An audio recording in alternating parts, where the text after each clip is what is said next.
Welcome to the Prophecy Club. I think this is an important and very informative program today on satellites, SignalTrace, you probably haven't heard of that, and flock cameras, you probably haven't heard of those either, but they're very scary, and video and sound.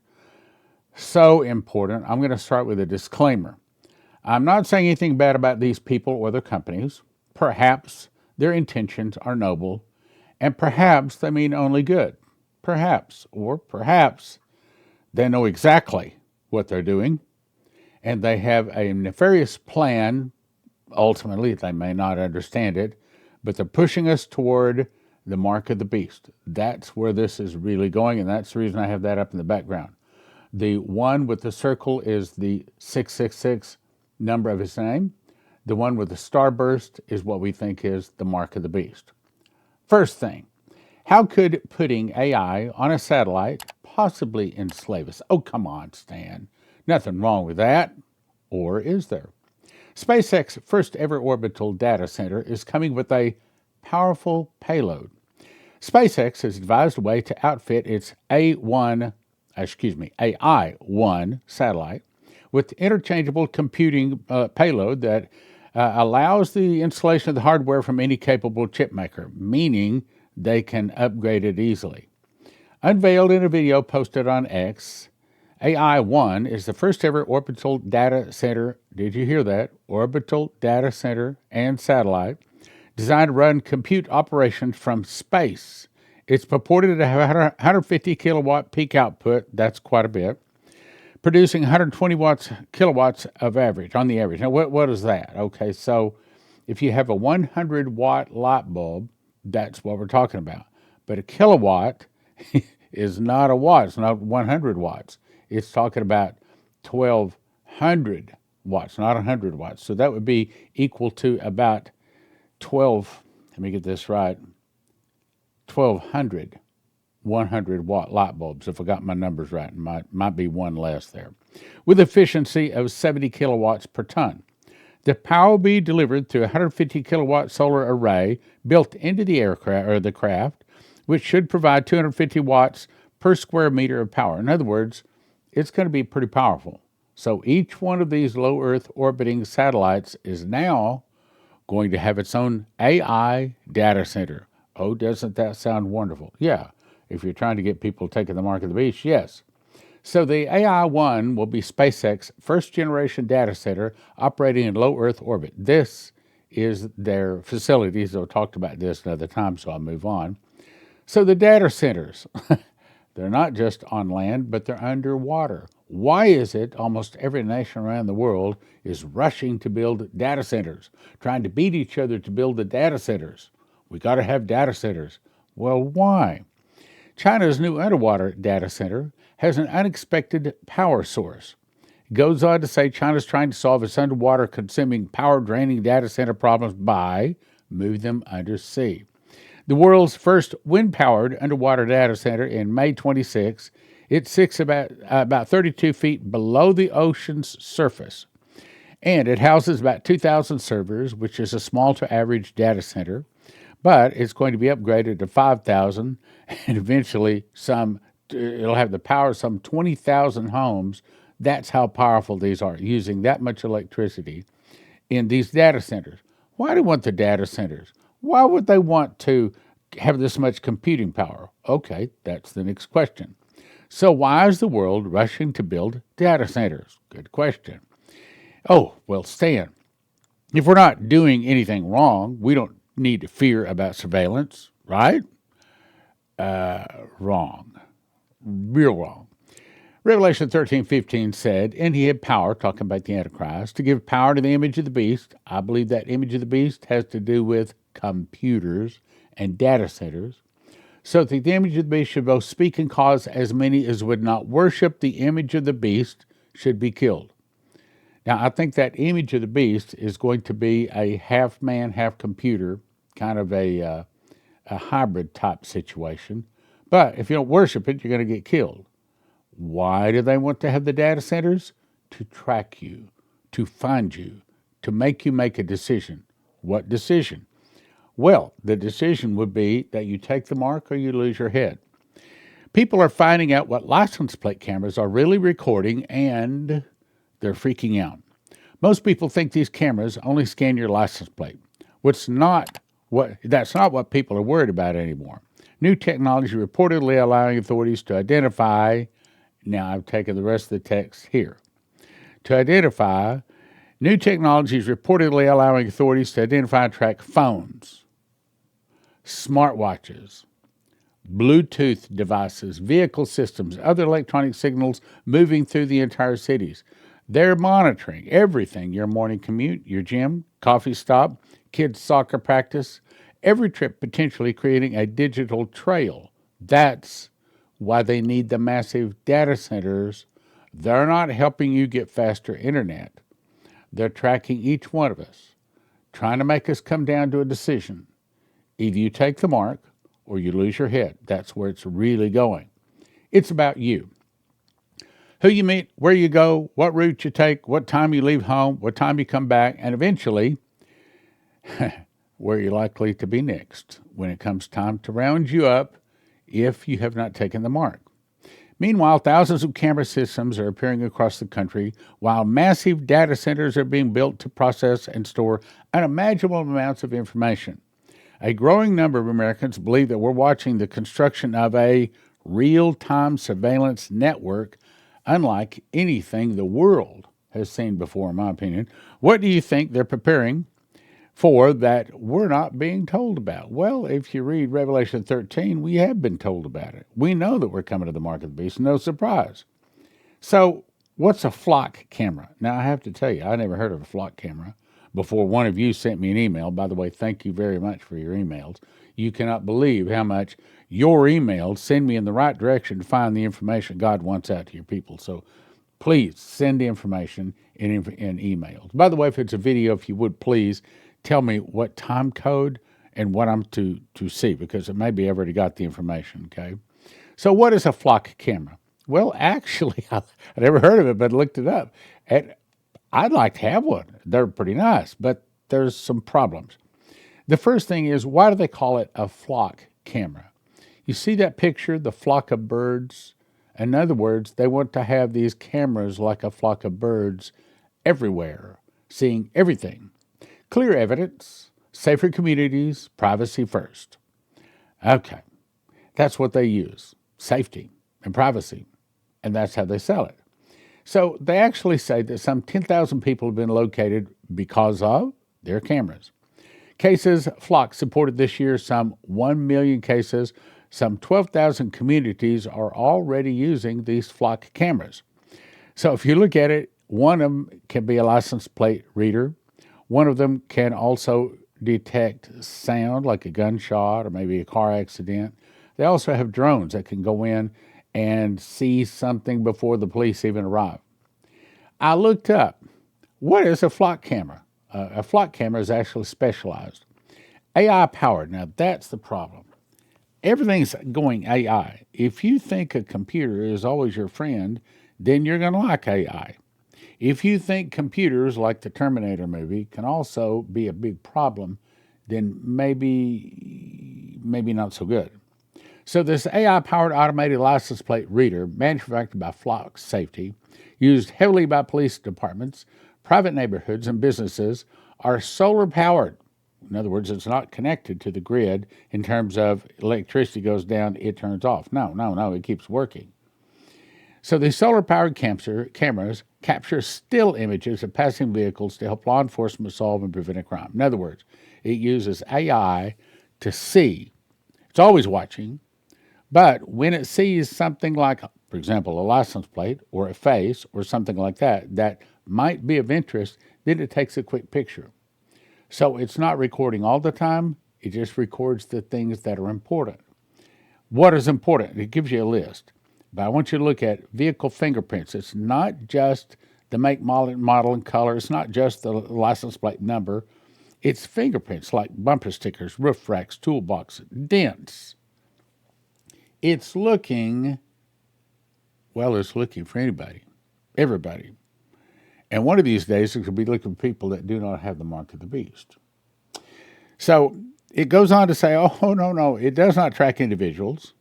and collect data is automatically deleted after 30 days unless it's being used in an active investigation, so they say. Now, maybe they're good guys. Maybe they're not. Data is sometimes shared across extensive regional and national networks. I'm about to show you some people that say, oh, no.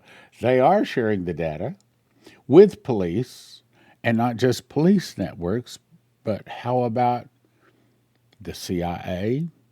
How about drug traffickers? Okay, well, is it all good, or is some of this possibly bad?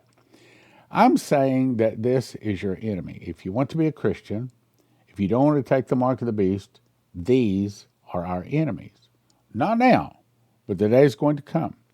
So a new audit reveals flock safety cameras are actually being used as mass surveillance cameras by multiple agencies.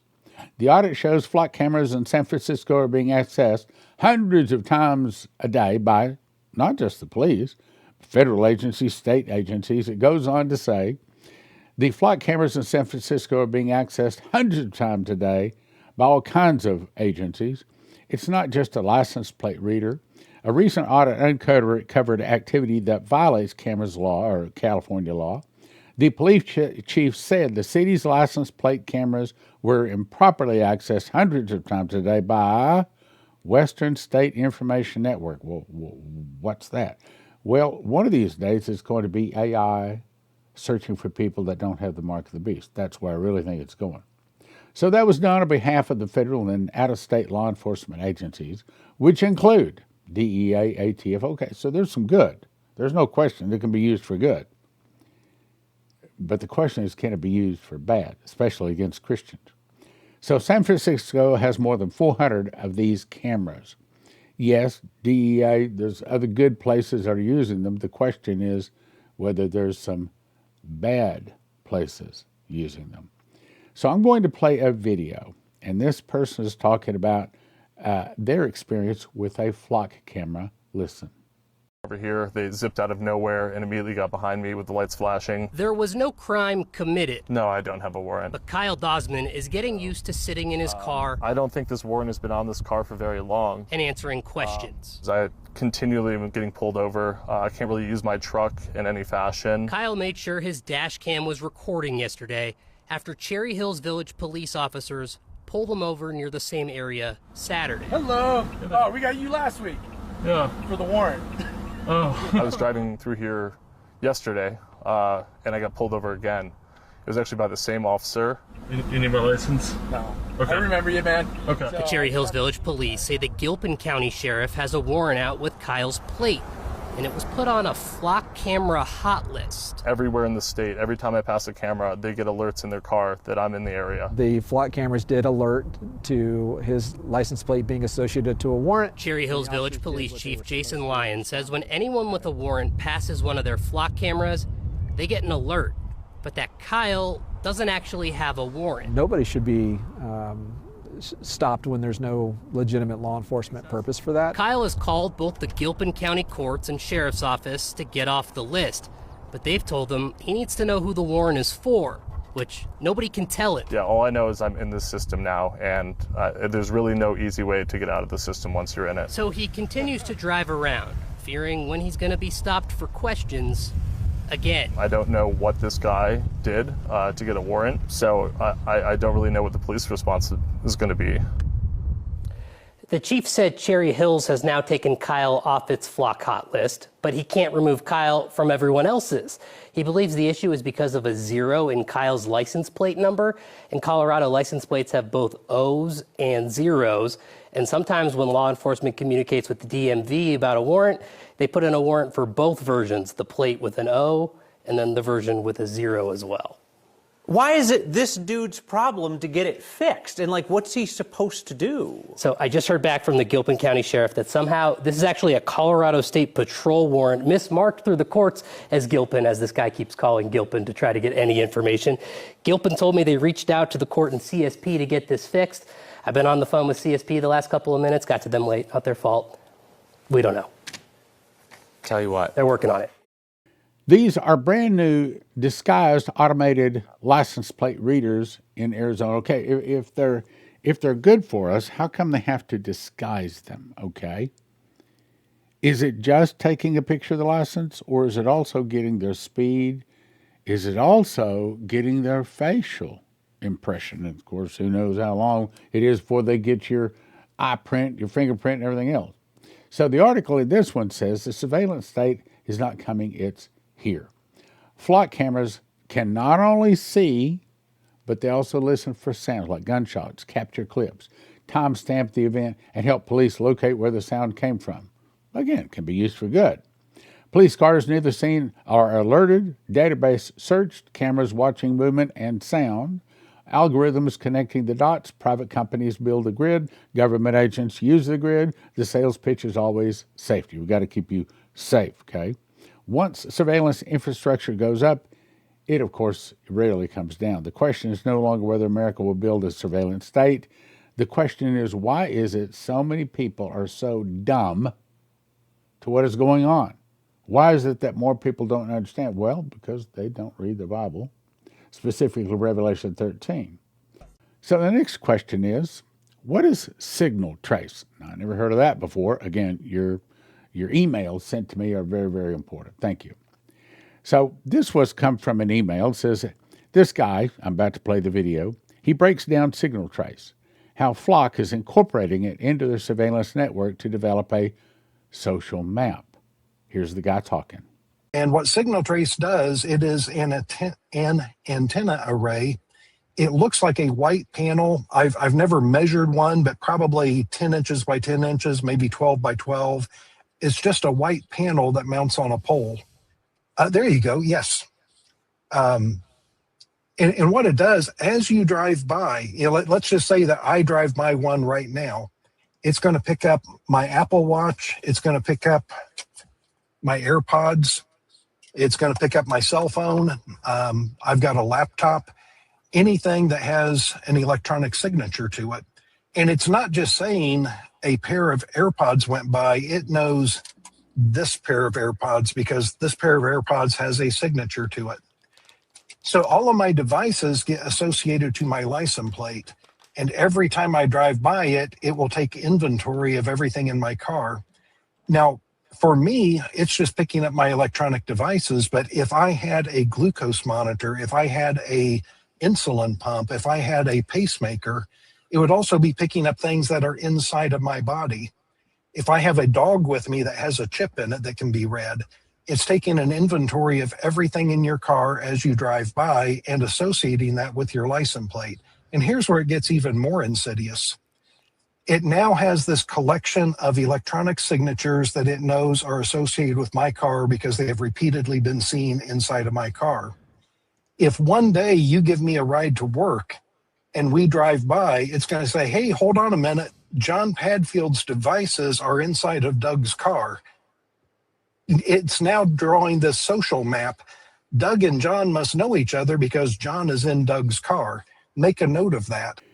This company will add phone, AirPod, smartwatch, trackers to license plate readers. In other words, it's not just this one. It's not just reading your license.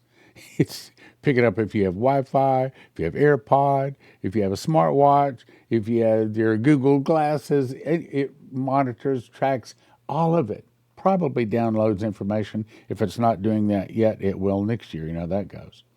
The surveillance company plans to add sensors to automatic license plate readers. That will mean the devices, as well as capture the license plate of passing vehicles, would also sweep up unique identifiers like mobile phones, wearables, Bluetooth-enabled devices in those cars, potentially letting law enforcement identify specific drivers or passengers. Again, they're looking for people that don't have the mark. Not this year, maybe not next year, but in your lifetime, probably. So the technology is called SignalTrace.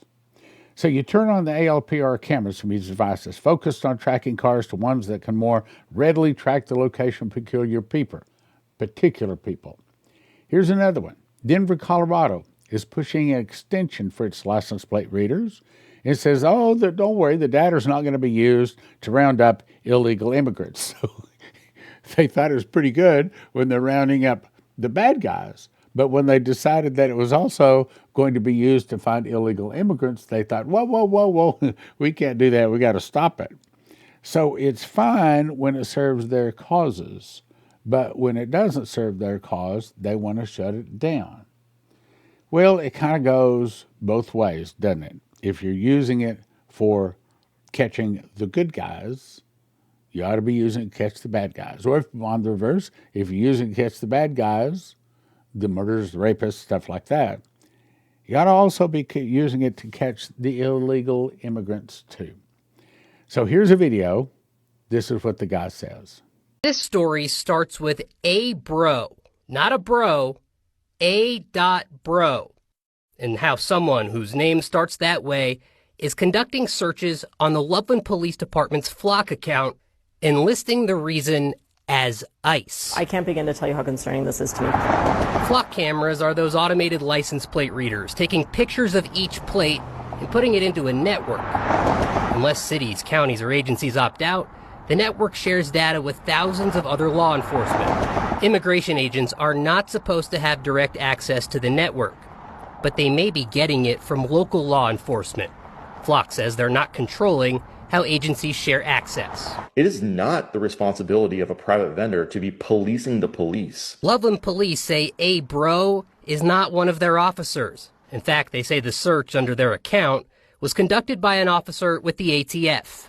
Loveland police say the ATF came to town to help them on the Tesla vandalism case, and they gave them their Flock access. Any police department can just say, no, we're not sharing with anybody. An audit of national Flock searches shows a bro using Loveland's account ran 6 searches in late April, and in the column for the search reason, wrote ICE. When we asked, Loveland police said that the ATF had its own Flock account. By the way, ATF is not a customer of Flock. Loveland police also added it doesn't monitor the ATF's activity on it, though it can. If there are ATF agents who can go into the Flock system as a Loveland user, that means they automatically have full access to all plate images in Denver. Denver City Councilwoman Sarah Parody is pushing for Denver to immediately end its contract with Flock. The city voted last month not to renew a contract beyond 2025. Denver shares its data with 86 agencies, including Loveland. It does confirm what we were most worried about. Parody fears ICE agents could get into the network and track people down. The White House is no longer a house. It's a fortress. I was shown the blueprints, this guy says, on March 3rd. What is being built underneath White House is actually a 6-story underground military command center. Well, when the good guy is in the White House, like I think Trump is, that sounds like a pretty good deal. But when it's a bad guy, that might not be such a good deal. So it says it's not a bunker, it's not a shelter, it's a fortress designed to operate the United States government for 90 days with zero connection to the outside world. Again, if Trump's in charge, that's a good idea. But if he's not in charge, and eventually one of these days he's not going to be in charge, then how will it be used? That's our question. Level 1, quantum encrypted communications hub, independent of all civilian networks. No NSA backdoors, no Five Eyes access, sovereign signal. Independent. Rule the world from that underground bunker. 2, a military hospital, full surgical capacity, 40 beds, staff since May 12th. Drone command. We've already heard that the whole roof is going to be basically a drone rooftop. Counter-drone system is a visible part, the offensive capabilities below ground, and there is more. Level 4, personnel quarters. Up to 2,400 people can stay there. 5, evidence and document vault, climate-controlled, EMP-hardened, accessible only by presidential authorization. Level 6, classified. I was told one sentence, justice requires a courtroom.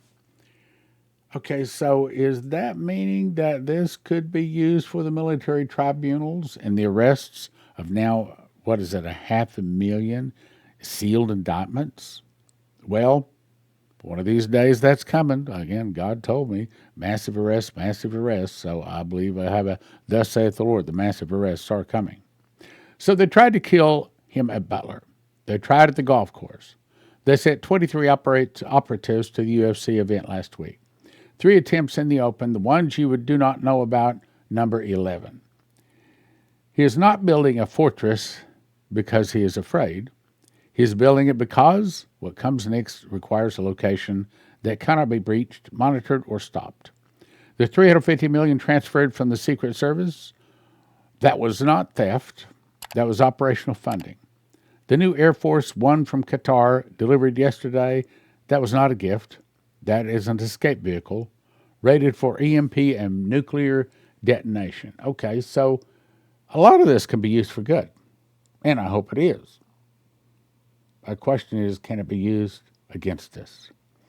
So here's a picture of what they believe that the new ballroom/bunker is going to look like. That's the beautiful parts of it. But what else can it be used for? If you don't want to lose your life's savings, if you have an IRA or a 401k, the thing to do is call 800-200-GOLD.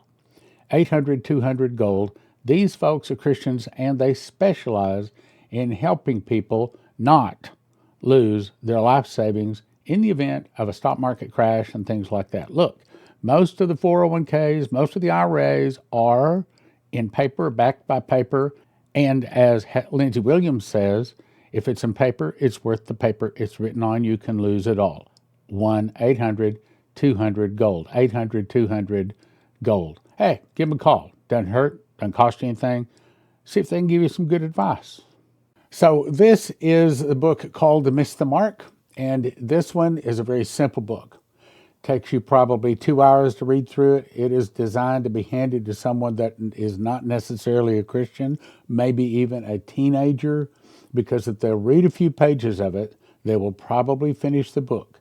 And if they finish the book, they will understand the mark of the beast. It shows them what the mark of the beast looks like, and they will never take the mark of the beast, and they'll probably get saved. 1 for $20, don't do that. We offer them a shrink wrap set of 10 for $35. Then my newest book, Pentecost Rapture of the Bride. If you want to understand the timing of the rapture, and I'll just tell you, it's what you call pre-wrath. It's about 4 months before Armageddon. Then this is the book. And it lays it out once again. This is simple. This is about a 3-hour read. Not complicated at all. But once you read it, you'll slap your forehead and say, of course. I don't know why I didn't see this before. It has to be this way. This is the truth. No matter whether you or someone else is pre-trib, post-trib, whatever they are, when they read this book, they will understand the truth about the rapture. Essentially, it explains that the Feast of Pentecost is the marriage feast. And so the first marriage, Moses, the children of Israel, married God at Mount Sinai. The second marriage in the upper room, when the Holy Spirit came in and tongues of fire set upon people. The final marriage is when we get taken to the marriage supper of the Lamb on the last rapture. You'll see that. It's easy. 1 for $20. Don't do that. Shrink wrap set of 10 for $35. Then what I call the granddaddy book, this is the one where I was shown the secret door that puts the prophecies of Revelation into the correct chronological order based upon the feasts. When you see this, you can say, of course, God showed him how it really works. 1 for $20, shrink wrap set of 5 for $35. But you can right now get 5 of the Secret Door and 10 of the Pentecost, 15 books for a gift of $50 at prophecyclub.com. Prophecyclub.com has the best offer we've ever offered, where you get all 5 of my books, total of 40 books, at prophecyclub.com for $800. Valued at $800, for $100. Also, if you are a prophecy student and you're in the DFW area, or especially if you live in the DFW area, let me invite you to come by our church and visit. I think you'll like it, especially if you're a prophecy student and you see the address there. If God has blessed you and you can help Prophecy Club, now would be a really, really good time, because it's summertime and it's always the toughest time of the year. Our donations pretty much stop during this year for the time of the year. So if you can help us, now would be a really good time. We'd really appreciate it.